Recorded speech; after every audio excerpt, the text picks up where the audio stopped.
সাত ভাগে কুরবানি করা যাবে কিনা, এই ধরনের প্রশ্ন কিন্তু আমরা আগে শুনতাম না।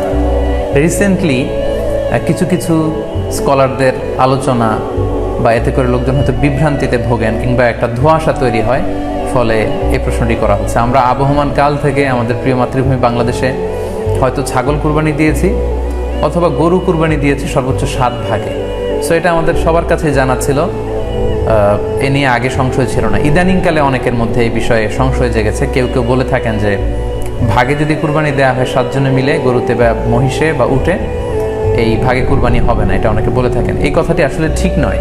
আপনি যদি ভাগে কুরবানি দিতে চান এটি জায়েজ আছে, এবং একটি উটে বা মহিষে বা গরুতে আপনি সর্বোচ্চ 7টি ভাগে কুরবানি দিতে পারবেন ইনশাআল্লাহ। এ ব্যাপারে সহিহ মুসলিমের একটি হাদিসকে আমরা এখানে উল্লেখ করতে চাই।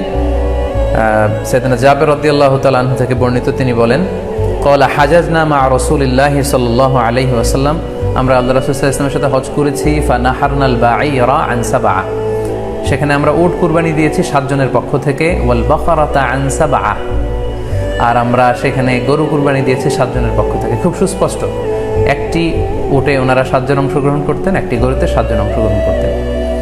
তো এই হাদিসের আলোকে অনেকে বলে থাকেন যে এটি হজের সময়, সফরের সময়, কিন্তু মুকিম অবস্থায় 7 ভাগে দেয়া যায় না। আসলে এই কথাটিও ঠিক নয়, কারণ সুনানে আবু দাউদের আরেকটি হাদিসে এসেছে যেখানে আল্লাহ রাসূল সাল্লাল্লাহু আলাইহি ওয়াসাল্লাম সুস্পষ্ট বলেছেন, সেখানে হজ বা কোনো সফরের উল্লেখ নেই। সেটা হচ্ছে জেনারেল স্টেটমেন্ট, অর্থাৎ আল বাকারাতু আন সাবআ, গরুতে সর্বোচ্চ 7 অংশ দিয়ে কুরবানি দেয়া যায়। ওয়াল জাযুরু আন সাবআ, আর উটের ক্ষেত্রেও সর্বোচ্চ 7 অংশ দিয়ে